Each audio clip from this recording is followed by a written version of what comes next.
আমেরিকায় যারা থাকে ছেলে মেয়ে, তারা তো মনে করে যে আমি আর্ন করে বাবাকে দিব, তাইলেই বাবা খুশি না খুশি। কিন্তু বাবা কি শিক্ষা দিচ্ছেন যে আমি তোমার কাছে চাই ম্যানার, আমি তোমার কাছে ম্যানার্স চাই। তুমি কিভাবে চলবে শালীনভাবে, ছেলে হও মেয়ে হও শালীনভাবে চলবে। সামার আসলে তুমি কাপড় চোপড় খুলে তারপরে চলবে, ও ইসলাম সেটা অ্যালাউ করে না। সুতরাং আমি তোমার বাবা তোমার মা, আমি সেটা অ্যালাউ করি না। বাবা মা এটাই চাই। বাবা মা চান না যে আপনি আপনার ছেলে আইন করে আপনাকে দিবেন, এটা যুবকরা কোনো বাবা মা চান না।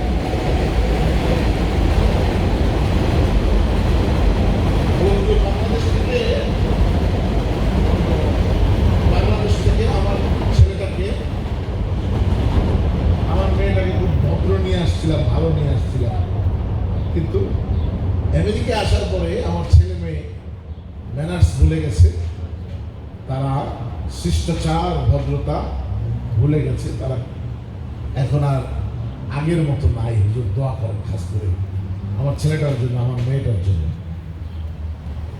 বাবার সাথে আর্গুমেন্ট করছে, মায়ের সাথে আর্গুমেন্ট করছে। বাবা মা সেটা চান না। বাবা মা কি চান যে তুমি নামাজ পড়ো, শিষ্টাচার ভদ্রতা বজায় রেখে চলো, যেভাবে আল্লাহ পাক বলেছেন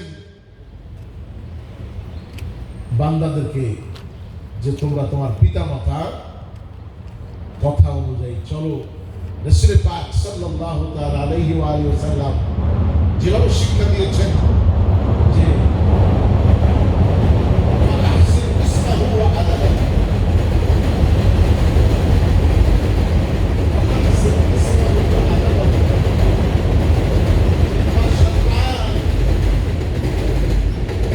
তোমার সন্তানের সুন্দর নাম রাখবে। কোরআন এবং হাদিস রাসূল অনুযায়ী, কোরআন হাদিসের আলোকে সুন্দর নাম রাখবে। ফাহসিন ইসমাহু ওয়া আদাবাহু, এবং তাকে ম্যানার শিক্ষা দিবে, আদব কায়দা শিক্ষা দিবে। আল্লাহ কোরআন তাই বলছেন, আল্লাহ পাকের প্যারা হাবিব কোরআন পাকের আলোকে তাই বলেছেন যে সহিহ হাদিস প্রমাণ করে যে ফাহসিন ইসমাহু ওয়া আদাবাহু, তোমার সন্তানের সুন্দর নাম রাখবে, এবং যে নামের সাথে কিন্তু নামের সাথে অর্থের সাথে দেখবেন মিলেয়া যে সেই নাম ঠিক আছে কিনা। এখন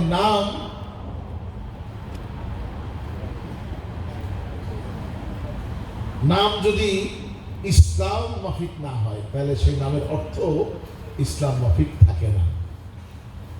এই জন্য রাসূল পাক সাল্লাল্লাহু তাআলা আলাইহি ওয়া সাল্লামের হাদিস রয়েছে যে ফাহসিন ইসমাহু ওয়া আদাবাহু, তোমার সন্তানের সুন্দর নাম রাখবে এবং তাকে আদব শিক্ষা দিবে, ম্যানার শিক্ষা দিবে। পিতামাতাও সেটাই চান। আর আল্লাহ পাক রব্বুল ইজ্জত তিনি ফরমাচ্ছেন যে আমি তোমার কোরবানির পশুটা কত বড় হলো, কত দামি হলো, তারপরে সেটা কত লাখ টাকা হলো। এখন কালামানিক আর ভালামানিক দেখেন না টেলিভিশনে, যে 1 কোটি টাকা দামের গরু কালামানিক ভালামানিক, এ আপনার এটা নিয়ে আবার একটা কি বলে প্রতিবেদন তৈরি হয় যে কে কিনলো সেই গরুটা। ওই নামটা যাতে সবাই দেখে, তাহলে ওই নামটা দেখার পরেই দামটা সমাজে বেড়ে যায়। এবং ছাগল যদি কিনা ওইরকম গরুর মতো ছাগল কিনা যায় তাহলে দুদকেও আবার খবর পেয়ে যায়। বুঝতে পেরেছেন? তো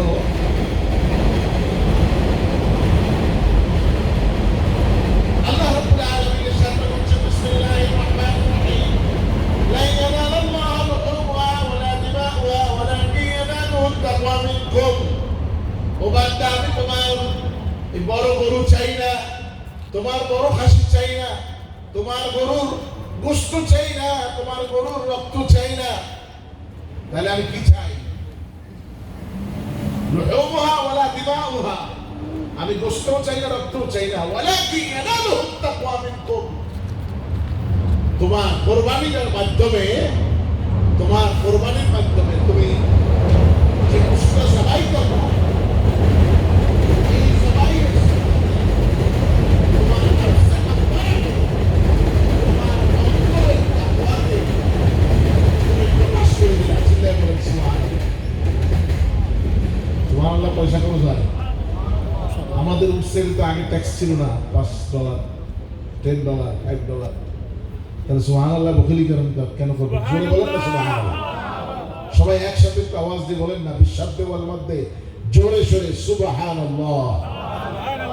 আল্লাহ পুত পবিত্র। বাংলায় বলেন আল্লাহ পুত পবিত্র। ওয়াল প্রাইজ ডিউ টু আল্লাহ। সমস্ত প্রশংসা একচ্ছত্র মালিক কে? লা ইলাহা ইল্লাল্লাহ। জোরে বলেন না, লা ইলাহা ইল্লাল্লাহ, লা ইলাহা, লা ইলাহা, লা ইলাহা ইল্লাল্লাহ। নিজে নামাজ পড়বো, আরেক ভাইকে নামাজ পড়তে দিব না, এই টেন্ডেন্সি আমাদের অন্তর থেকে দূর করতে হবে। কি বলেন? ঠিক আছে তো? যে যদি সময় তো কিছু সময় বেশি যায়, তাই আমরা আরেকটা ভাই আর বোন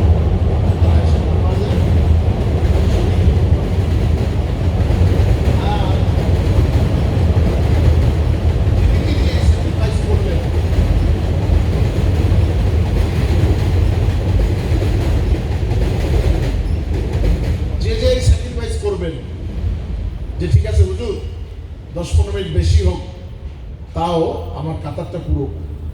আমার আরেকটা ভাই ভিতরে ইনসাইডে আমাদের মা বোনরা আছেন, মা বোনদের এখানে আরো 2জন বোন আসুক, যে যে এই চিন্তা ভাবনা এখন থেকে করছেন, আমার ওয়াজের সাথে সাথে আল্লাহ রাব্বুল ইজ্জত আপনাকে এই ঘোষণার পরে যারা আসবেন আর তারা যে নামাজ পড়বেন, এই নামাজের যা সওয়াব হবে, সমান সংখ্যক সওয়াব আপনার আমলনামায় দান করা হবে। চিল্লায়ে বলেন সুবহানাল্লাহ। ওনার থেকে কেটে দেওয়া হবে না, যিনি আসবেন তার থেকে কেটে দেওয়া হবে না, বরঞ্চ আপনার সমান সংখ্যক সওয়াব ওনার থেকে, ওনারটা ঠিক রেখে আপনাকে সমান সংখ্যক সওয়াব দান করা হবে। বলেন সুবহানাল্লাহ। কোরবানি আমরা করি, কিন্তু কোরবানির মাসাইল অনেকে জানি না। কোরবানিটা এখন আমাদের দেশে, সাধারণত আমেরিকাতে আমরা 7 জন এক ভাগে কোরবানি দিই। এখন দেখা গেল যে আমার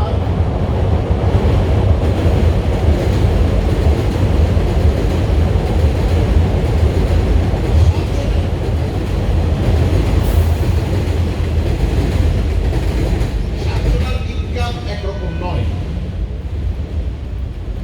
কেউ একটু ইনকাম বেশি করেন, কেউ একটু ইনকাম কম করেন। রাসূল পাক সাল্লাল্লাহু তাআলা আলাইহি ওয়া আলিহি ওয়াসাল্লাম কোরবানির জন্য উৎসাহিত করেছেন যে তোমার একটু কষ্ট হলেও তুমি কোরবানিটা দাও। কোরবানির মাধ্যমে তোমার বালা মুসিবত দূর হয়ে যাবে। বলেন সুবহানাল্লাহ। এখন কোরবানির পশু কিনতে গেলাম, দেখা গেল যে আমি আমার পছন্দ মতো গরু নিয়ে নিলাম, আর 7 জনের যে 6 জন রয়েছে তাদের হিসাব কিতাব করলাম না। এখন বড় গরু আমার পছন্দ হয়েছে, আমি নিয়ে নিলাম, কিন্তু হয়তো আপনার সাথে যিনি কোরবানি দিচ্ছেন তার বাজেট আছে $400 বা $500, কিন্তু দেখা গেল আপনি নিয়ে গেলেন 5,000 6,000 গরু নিয়ে।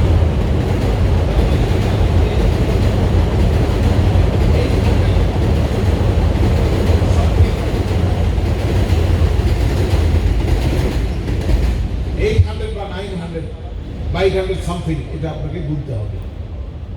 তো দেখা গেল এর মাধ্যমে আপনার ওই লোকটা মনে যে আরো 6 জন ভাগিদার আছে, তার মনে একটু কষ্ট আসছে যে এটা কি হলো, আমার বাজেট ছিল এত, কিন্তু বাজেটটা এক্সিট করলো। তাইলে মনে রাখবেন যে আপনার এই কোরবানিটাও শুদ্ধ হলো না, আপনার এই কোরবানিটাও তখন শুদ্ধ হলো না।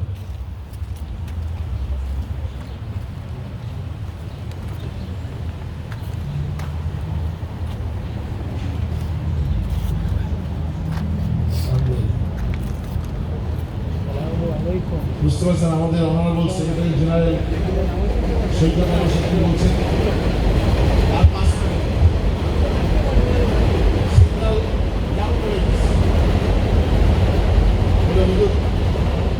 পরে আমাদের আহুল বাড়িতে একটা বদনাম হয়ে যাবে। আগে তো বদনাম, আমার তো এমনি বদনাম আছে,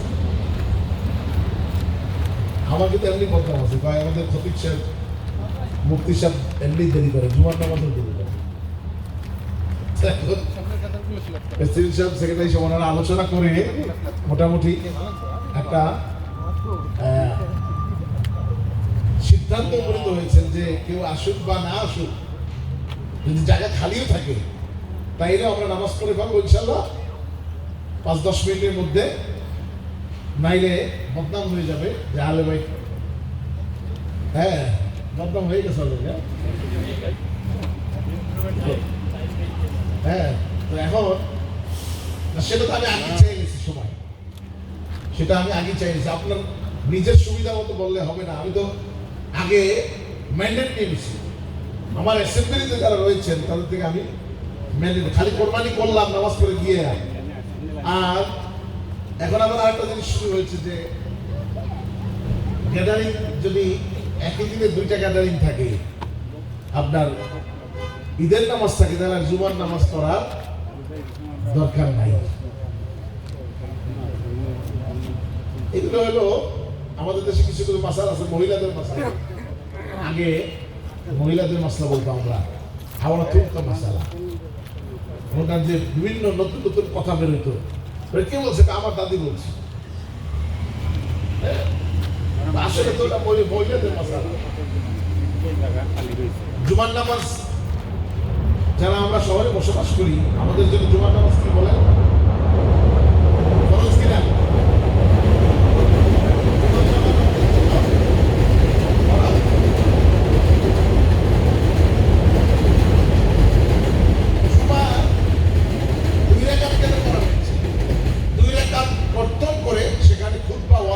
দেওয়া হয়েছে, খুতবা শোনা ওয়াজিব, ওই জন্য 2 রাকাত ওখানে দেওয়া হয়েছে। আর ঈদের নামাজ এটা ওয়াজিব, তারপরে ওয়াজিবকে ফরজের মধ্যে মিলাইয়া তারপর এখন বলে হুজুর কে বলছে? অমুক শায়েখ বলেছে। শায়েখ বলছে দেখে কি জায়েজ হয়ে গেছে? শায়েখের পূজা এগুলো ছাড়ান দেন, বাদ দেন, শায়েখের পূজা করার দরকার নেই। কোরআন হাদিস অনুযায়ী আমরা চলবো, লাইন কত? যখন ঈদের নামাজের সময় হবে ঈদের নামাজ, জুমার নামাজের সময় হলে জুমার নামাজ। That's it. বেয়ারে হাজির, কোরবানির মাসআলা, কোরবানি তো আমাদের জন্য একটি গুরুত্বপূর্ণ ইবাদত। এটার মাধ্যমে আমাদের তাকওয়া সমূহ আল্লাহর কাছে প্রকাশিত হয়ে যায়, বলেন সুবহানাল্লাহ। এবং এই কোরবানি করা কার কার সামর্থ্য রয়েছে এটা আমাদের জানা দরকার। মুস্তাদরিক হাকিমের মধ্যে আসছে তারগীব ও তারহিব, যে প্রাপ্তবয়স্ক যারা রয়েছেন এবং সুস্থ মস্তিষ্কে যারা রয়েছেন, অর্থাৎ যার আকল রয়েছে, প্রত্যেক মুসলমান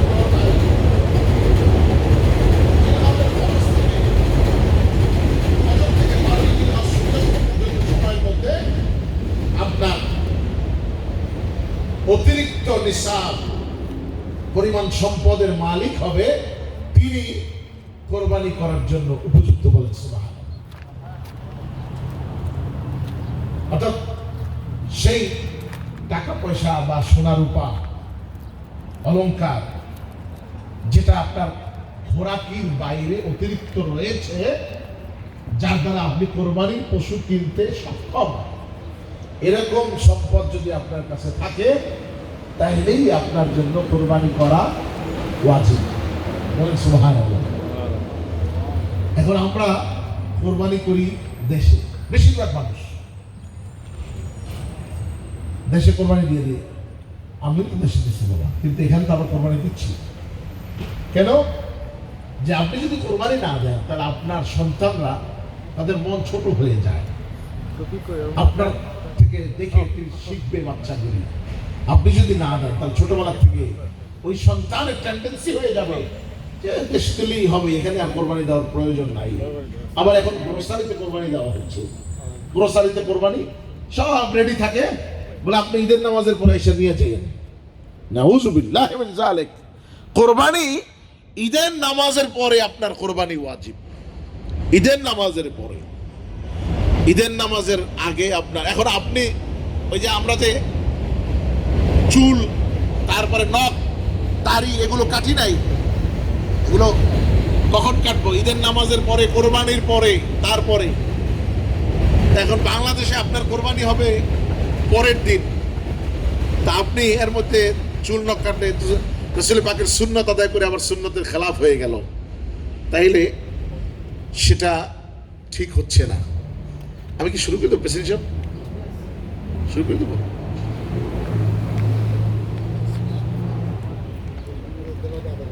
প্রেসিডেন্ট কিছু বলেন না প্লিজ, আপনি আসেন।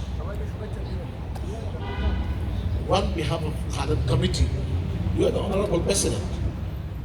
Please.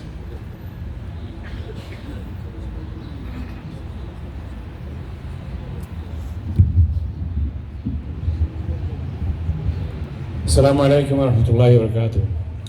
উপস্থিত মুসল্লিয়ান, ইনশাআল্লাহ আমরা অল্প 2-4 মিনিটের মধ্যেই জামাত শুরু হবে। যেহেতু 2-1 ঘন্টা পরে আবার জুম্মার নামাজের জন্য সবাই আসতে হবে, আমরা কোনো অবস্থাতেই বিলম্ব করতে পারবো না। মসজিদের বিভিন্ন প্রতিষ্ঠান আছে, আপনারা জানেন মাদ্রাসা সামার স্কুল শুরু হয়েছে, জুম্মার সময় ফ্লায়ার দেওয়া হবে, সামারের প্রোগ্রাম শুরু হচ্ছে। আপনাদের যারা বাচ্চারা সামার স্কুলে ভর্তি হতে চান, দারুল কেরাত হবে, স্পেশাল শিক্ষকদেরকে দিয়ে কোরআন শিক্ষা দেওয়া হয়। বিশেষ করে এটা সামারে খুব প্রচলিত আছে এবং খুবই জনপ্রিয় একটা প্রোগ্রাম করেন ওরা। আপনাদের বাচ্চাদেরকে এখানে দেওয়ার চেষ্টা করবেন। আর ইনশাআল্লাহ আমরা এখন জামাত শুরু করবো। আহলুল বায়ত মিশনের পক্ষ থেকে আপনাদের সবাইকে ঈদ মুবারক। আসসালামু আলাইকুম।